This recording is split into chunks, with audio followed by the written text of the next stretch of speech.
Good morning, students.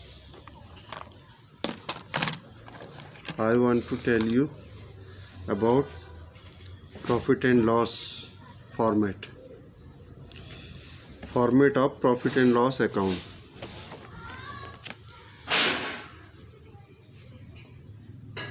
ये सबको पता है कि फाइनेंशियल अकाउंटिंग फाइनेंशियल स्टेटमेंट बनाए जाते हैं इस ये पता करने के लिए कि प्रॉफिट हुआ है या लॉस हुआ है। और प्रॉफिट और लॉस होने के लिए जो हमारी इनकम हुई है सेल से, उसमें से खर्चे माइनस करेंगे तो हमारी इनकम निकल आएगी। तो यहाँ पर फॉर्मेट है आपका प्रॉफिट एंड लॉस अकाउंट का। तो वो उसमें क्या है कि दो हिस्से हैं, एक ट्रेडिंग अकाउंट और प्रॉफिट एंड लॉस अकाउंट। तो ट्रेडिंग अकाउंट में क्या क्या चीज़ आती है वो मैं आपको पहले बता देता हूँ। तो ट्रेडिंग अकाउंट में आता है आपका डेबिट साइड, यानी लेफ़्ट साइड में आता है आपका ओपनिंग स्टॉक, परचेज में से परचेज रिटर्न आप माइनस कर देंगे, यानी जो आपने ख़रीदा और ख़राब माल वापस कर दिया तो वो माइनस कर देंगे। ठीक है, उसको रिटर्न आउटवार्ड भी कहते हैं, परचेज रिटर्न को। वेजेस एंट्री करेंगे। वेजेस कौन सी हैं? जो परचेज के लिए की गई हैं। डायरेक्ट एक्सपेंसेस में कई चीज़ें आती हैं। मैन्युफैक्चरिंग एक्सपेंसेस आ जाते हैं। अगर कोई चीज़ हम रॉ मटेरियल ख़रीद के और उसको प्रोसेस करके बना रहे हैं, ठीक है, जैसे हमने स्टील ख़रीदा, स्टील की अलमारी बनाई, स्टील की चादरें ख़रीदी और अलमारी बनाई, तो उसमें जो बनवाई है, मजदूरी है, तो उसको हम डायरेक्ट एक्सपेंसेस लिखते हैं। कैरियज का मतलब है जो स्टील की ढुलाई में ट्रक का किराया या कुछ ठेले का किराया होता है, तो कैरिज कहते हैं उसे। और कैरिज इनवार्ड भी कहते हैं, कैरिज ऑन परचेज भी कहते हैं। और गैस, फ्यूल का मतलब जैसे कि अगर कोई काम जो है कोयले पे हो रहा है तो कोयला, गैस पे हो रहा है तो गैस, और इलेक्ट्रिसिटी पे हो रहा है तो इलेक्ट्रिसिटी। पावर यानी बिजली। फ्राइट यानी कि जो ट्रक का भाड़ा है। Octroi and cartage. Manufacturing expenses, productive expenses, factory expenses, factory lighting, factory rent. Dock charges का मतलब है जैसे जो बड़े बड़े कंटेनर आते हैं तो वो उसका अपने यहाँ रोकने का और निकालने का चार्जेस लेते हैं। इंपोर्ट ड्यूटी, कस्टम ड्यूटी, जैसे अगर मटेरियल, अगर स्टील जो है चादरें विदेश से मंगाई हैं तो उसकी ड्यूटी, तो उसे इंपोर्ट ड्यूटी कहते हैं। रॉयल्टी अगर किसी के यहाँ से मिट्टी खेत में से निकाल रहे हैं तो वो मिट्टी के जो है हर साल पैसे लेता है, तो उसे रॉयल्टी कहते हैं। तो ये ट्रेडिंग अकाउंट के डेबिट में आ गई। क्रेडिट में आ जाती है आपकी सेल्स में से सेल्स रिटर्न वापस जो है, जैसे हमने सेल की, ख़राब माल वापस आ गया तो सेल में से उसे माइनस कर देंगे। या रिटर्न इनवार्ड भी कहते हैं सेल्स रिटर्न को, तो उसे माइनस कर देंगे। क्लोजिंग स्टॉक भी लिखेंगे। अगर लॉस हो रहा होता है तो लॉस को भी हम राइट साइड में लिखते हैं। अब प्रॉफिट होता है तो उसको लेफ़्ट साइड में बैलेंसिंग फिगर आती है। ठीक है, अब इसके बाद में आता है प्रॉफिट एंड लॉस अकाउंट। तो प्रॉफिट एंड लॉस अकाउंट में राइट साइड में क्या चीज़ आती है? राइट साइड में जो ग्रॉस प्रॉफिट निकाला था ट्रेडिंग से वो लिखा जाता है। और लेफ़्ट साइड में क्या लिखा जाता है? लेफ़्ट साइड में ऑफिस एक्सपेंसेस लिखे जाते हैं प्लस सेलिंग एक्सपेंसेस लिखे जाते हैं। अब ऑफिस एक्सपेंसेस का क्या है, ऑफिस स्टाफ की सैलरी है, ऑफिस का किराया है, टैक्स हैं जो प्रॉफिट के ऊपर टैक्स जाएगा, प्रिंटिंग का काम, स्टेशनरी का काम जो ऑफिस में इस्तेमाल होती है, डाक खर्च के द्वारा अगर कोई माल भेजा जाता है तो लेटर भेजे जाते हैं तो पोस्टेज, ऑफिस की बिजली, इंश्योरेंस प्रीमियम जो होता है तो वो इसी में आता है प्रॉफिट एंड लॉस अकाउंट में। टेलीफोन चार्जेस, लीगल चार्जेस अगर हमने किसी को दिए हैं इनकम टैक्स में या चार्टर्ड अकाउंटेंट को या अकाउंटेंट को, तो ऑडिट फीस जो चार्टर्ड अकाउंट को दी जाती है। ट्रैवलिंग एक्सपेंसेस, यात्रा करते हैं, जैसे सेल्समैन है यात्रा करेगा तो ट्रैवलिंग एक्सपेंसेस आएगा। इस्टेब्लिशमेंट एक्सपेंसेस, जैसे मान लिया अगर रिपेयरिंग का खर्चा है या ऑफिस में कोई चीज़ रिपेयरिंग है, मोटरसाइकिल है, ट्रक है, सामान भेजने वाला तो उसकी रिपेयरिंग हो रही है तो वो इसी में आएगा। मशीनरी इस्टेब्लिशमेंट, मशीनरी लगाई है तो उसके तो इस्टेब्लिशमेंट एक्सपेंसेस। ट्रेड एक्सपेंसेस, व्यापारिक एक्सपेंसेस जैसे कि एडवर्टाइज है या कुछ है या डिस्काउंट दिया है तो वो भी इसी में आएगा। जनरल एक्सपेंसेस और भी होंगे तो वो भी इसी में आएगा। कैरेज आउटवार्ड, सेलिंग के ऊपर जो खर्चे हैं तो वो इसी में आएंगे।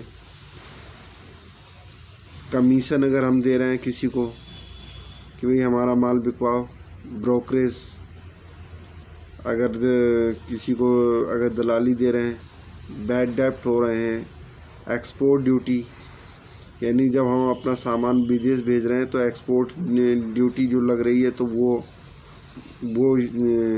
ट्रेडिंग अकाउंट में, प्रॉफिट एंड लॉस अकाउंट में आएंगे। पैकेजिंग चार्जेज है, डिलीवरी वैन एक्सपेंसेस हैं, स्टेबल एक्सपेंसेस हैं, मिसलेनियस एक्सपेंसेस हैं जैसे डिस्काउंट दिया हमने तो ये सब आ जाएंगे। अब प्रॉफिट एंड लॉस अकाउंट में कुछ ऐसी इनकम भी आती है जो हमें बिजनेस के कारण नहीं हो रही है बल्कि अदर का सोर्सेस से हो रही है। जैसे मान लिया कोई कंपनी की बिल्डिंग है जो बेकार पड़ी है, किराए पे उठा दी है तो किराए से इनकम हो रही है, रेंट रिसीव्ड है, डिस्काउंट रिसीव्ड है, हमने किसी का माल जो है बेच दिया या उसने हमें डिस्काउंट दिया, हमने कमीशन हमें मिली, या इंटरेस्ट ऑन इन्वेस्टमेंट कंपनी ने दूसरी कंपनियों के शेयर ले रखे हैं और वो उस पर ब्याज, उस पर इंटरेस्ट मिल रहा है, डिवेंचर खरीद रखे हैं इंटरेस्ट मिल रहा है, दूसरी कंपनी के शेयर खरीद रखे हैं डिविडेंड मिल रहा है। बैड डेप्ट रिकवर्ड, वो भी इसमें इनकम मानी जाती है क्योंकि हम तो भुला बैठे थे कि हमें ये डेप्टर पैसा नहीं देगा लेकिन वो दे देता है तो वो भुलाया हुआ रिकवर हो गया तो वो इसमें आएगा। और अगर कोई पुराना फर्नीचर या कुछ बेचा जाता है उस पर प्रॉफिट होता है तो इस साइड आएगा।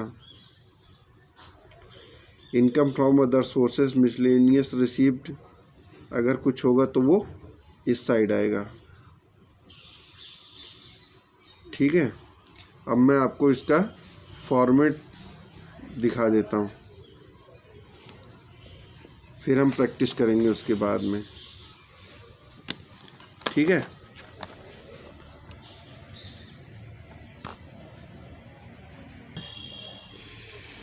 हाँ तो यहाँ पर मैं दिखा देता हूँ आपको।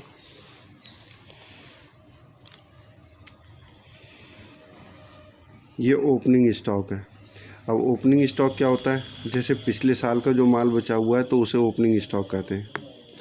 अब ये परचेज है, परचेज में से हमने परचेज रिटर्न वापस कर दी, जो ख़राब माल है वो वापस कर दिया। Wages, salaries, direct expenses, direct expenses में जो है के रूप में हम लिखेंगे, जैसे कि धुलाई, भाड़ा, फैक्ट्री के जो खर्चे होते हैं उनको डायरेक्ट एक्सपेंसेस कहते हैं। इनडायरेक्ट एक्सपेंसेस वो होते हैं जो ऑफिस में लगाए जाते हैं। कैरेज इनवार्ड यानी माल की ढुलाई परचेज करने के लिए, तो जो परचेज करने के लिए होते हैं तो वो उसे कैरेज इनवार्ड कहते हैं और वो ट्रेडिंग अकाउंट में आती है। अच्छा, ट्रेडिंग अकाउंट से क्या निकलता है? ग्रॉस प्रॉफिट निकलता है, जिसे हम हिंदी में सकल लाभ भी कहते हैं। अब उसमें से ऑफिस एक्सपेंसेस माइनस करेंगे तब नेट प्रॉफिट निकलेगा। अच्छा, राइट साइड में क्या आ रहा है? राइट साइड में आपके सेल आ रही है। सेल में से आपको जो आपने सेल की ख़राब माल वापस आ गया तो वो माइनस करना पड़ेगा, तब आपकी सही सेल निकलेगी, नेट सेल। तो सेल्स रिटर्न को हम रिटर्न इनवार्ड भी कहते हैं, कि अंदर व्यापार में वापस आ गया। क्लोजिंग स्टॉक, जो माल बिना बिका हुआ रह जाता है तो उसे क्लोजिंग स्टॉक कहते हैं। ठीक है, अब इसके अलावा जो है और ये और एंट्री जैसे फ्राइट है, ऑक्ट्राई, कार्टेज, मैन्युफैक्चरिंग एक्सपेंसेस। अब जैसे हमने स्टील ख़रीदा, उसको बनवा रहे हैं अलमारी, तो जो वर्कर बनाएंगे तो उसका मैन्युफैक्चरिंग एक्सपेंसेस कहेंगे उसे। फैक्ट्री एक्सपेंसेस, अगर फैक्ट्री अपनी है तो ठीक, नहीं तो किराए पे तो factory rent. Factory lighting, factory में जो बिजली की सप्लाई है, खर्चा है और उजाले की व्यवस्था है, factory rent. Dock charges, clearing से बड़े बड़े गोदाउन होते हैं तो अपने यहाँ ट्रक को रोक लेते हैं कुछ समय के लिए और फिर आगे ले जाओ उसे, तो वो डॉक चार्जेस लेते हैं। इंपोर्ट ड्यूटी, जैसे हमने स्टील विदेश से मंगाई है तो उसकी ड्यूटी, तो इंपोर्ट ड्यूटी को कस्टम ड्यूटी भी कहते हैं। रॉयल्टी, अब जैसे मान लिया किसी का खेत है तो उसके खेत से मिट्टी निकाल रहे हैं तो हर साल हमसे जो किराया लेता है तो उसे रॉयल्टी कहते हैं। ठीक है, अब सेल का टोटल ज़्यादा है और ख़र्चों का टोटल कम है, तो जो खर्चों का टोटल माइनस करके जो निकलेगा तो उसे ग्रॉस प्रॉफिट कहेंगे। ठीक है, अब मैं प्रॉफिट एंड लॉस अकाउंट का फॉर्मेट भी दिखा देता हूँ।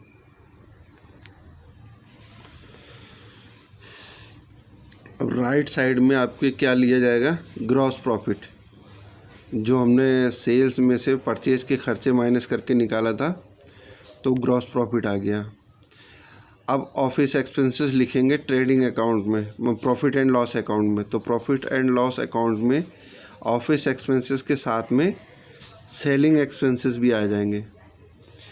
अब ऑफिस स्टाफ की सैलरी, ठीक है, और रेंट है, ऑफिस का किराया है और टैक्सेस हैं, यानी कि जो नेट प्रॉफिट के ऊपर जो टैक्स लगेगा तो वो टैक्स की एंट्री की जाएगी।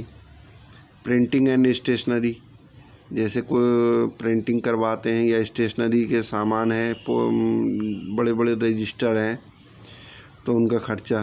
पोस्टेज, डाक के द्वारा सामान लेटर भेजे जाएंगे या लाए जाएंगे तो वो पोस्टेज में आ जाएगा। लाइटिंग का खर्चा, यानी कि ऑफिस में जो लाइटिंग लगी हुई है। इंश्योरेंस प्रीमियम, बिजनेस में अगर नुकसान होता है तो उसको चोरी उरी वगैरह से या किसी चीज़ से बचाने के लिए जो क्षतिपूर्ति के लिए इंश्योरेंस कराते हैं तो इंश्योरेंस का प्रीमियम इसी में आएगा आपके प्रॉफिट एंड लॉस अकाउंट में। टेलीफोन चार्जेस, लीगल चार्जेस, वकील का खर्चा। ऑडिट फ़ी, यानी इनकम टैक्स, ये चार्टर्ड अकाउंटेंट है तो उसका खर्चा। ट्रैवलिंग एक्सपेंसेस, जो सेल्समैन है ट्रैवल करेगा यहाँ से वहाँ तो उसका खर्चा। इस्टेब्लिशमेंट एक्सपेंसेस, व्यापार को आगे बढ़ाने के लिए जो खर्चे किए जाएंगे। ट्रेड एक्सपेंसेस, यानी कि जो एडवर्टाइज वगैरह हैं वो खर्चे किए जाएंगे, व्यापार खर्चे तो वो इधर आएंगे। जनरल एक्सपेंसेस तो वो इसी में आएंगे। अगर क्वेश्चन में ट्रेड एक्सपेंसेस, जनरल एक्सपेंसेस दिया है तो वो प्रॉफिट एंड लॉस अकाउंट में आएगा, ना कि ट्रेडिंग अकाउंट में। सेलिंग के जो खर्चे हैं, यानी कि जो ट्रक का किराया है या पेट्रोल का खर्चा है, अपना ट्रक है तो ये कैरेज आउटवार्ड का खर्चा माना जाएगा। एडवर्टाइजमेंट का खर्चा, कमीशन दिया है किसी को, ब्रोकरेज दिया है, दलाली दी है, बैड डेप्ट हुए हैं तो वो नोट करे जाएंगे इसमें। एक्सपोर्ट ड्यूटी, यानी कि सामान को अगर विदेश भेजना है तो उसका एक्सपोर्ट का जो ड्यूटी है तो वो लिखी जाएगी। पैकेजिंग चार्जेस, पैकिंग चार्जेस तो यहाँ लिखे जाएंगे। डिलीवरी वैन एक्सपेंसेस, जो सामान पहुँचाने वाली वैन है तो उसका एक्सपेंसेस। स्टेबल एक्सपेंसेस जो है, और इस्टेब्लिशमेंट एक्सपेंसेस अगर क्वेश्चन में दे रखा है तो यहीं आएगा। डिस्काउंट ये अगर दिया है तो यहाँ आएगा। और राइट साइड में क्या आएगा, मैंने कहा था कि अभी कि जो कुछ खर्चे ऐसे होते हैं जो कि बिजनेस से नहीं होते, मेन बिजनेस से नहीं होते बल्कि बाहर से होते हैं। जैसे कोई बिल्डिंग का जो है वो हमारी खाली पड़ी है तो उसको हमने किराए पे दे दिया है तो रेंट रिसीव्ड आ जाएगा। डिस्काउंट रिसीव्ड आ जाएगा अगर डिस्काउंट मिला है कंपनी को या फर्म को। कमीशन रिसीव्ड, कमीशन अगर फर्म ने किसी और का माल जो है सस्ते में बिकवा दिया है, उसने कमीशन दी है। इंटरेस्ट ऑन इन्वेस्टमेंट, अगर दूसरी कंपनी के डिवेंचर खरीदे हैं तो उस पर जो इंटरेस्ट मिलेगा तो वो लिखा जाएगा। दूसरी कंपनियों के शेयर खरीदे हुए हैं तो उसका डिविडेंड आएगा। बैड डेप्ट रिकवर्ड, जैसे मान लिया हमने समझ लिया था कि वो पैसा मिलेगा नहीं तो बैड डेप्ट मान लिया हमने उसे, लेकिन पैसा मिल गया तो वो इधर आएगा। अगर कोई अखबार है या कुछ और चीज़ें हैं, पुराना फर्नीचर है, उसको बेचने पे जो पैसा मिलेगा तो प्रॉफिट होगा तो वो यहाँ लिखा जाएगा। इनकम फ्रॉम अदर सोर्सेज जो होगी तो यहाँ लिखी जाएगी। और भी कोई अगर अलग तरह की रिसिप्ट हैं तो वो यहीं लिखी जाएंगी। ठीक है, ऐसे लॉस होता नहीं है, अगर लॉस हो रहा होता है तो इधर लिखा जाएगा। मतलब खर्चे ज़्यादा हो जाए, इनकम कम हो तो यहाँ लिखा जाएगा। और अगर इनकम ज़्यादा हो रही है, इस साइड का ज़्यादा है तो फिर लॉस, नेट लॉस इधर लिखा जाएगा, नेट प्रॉफिट इधर लिखा जाएगा। तो ये समझ में आ गया आपको? ठीक है। जैसे रिपेयर है, मशीनरी प्लांट पे डिप्रेसिएशन लगता है तो वो भी इस लेफ़्ट साइड में लिखा जाएगा। बैंक चार्जेज है, इंटरटेनमेंट एक्सपेंसेस है, चाय नाश्ता खर्चे हैं तो वो सब इधर लिखे जाएंगे। अगर किसी को डोनेशन दिया है तो वो भी इधर लिखा जाएगा। अगर कोई फर्नीचर या मशीनरी बेची है और लॉस पे बेची है तो लॉस इधर आ जाएगा। और इसके बावजूद भी इनकम ज़्यादा होती है और खर्चे कम होते हैं तो फिर ये नेट प्रॉफिट होता है। तो नेट प्रॉफिट को जो है हम बैलेंस शीट में ट्रांसफ़र कर देंगे टू कैपिटल अकाउंट में। ठीक है।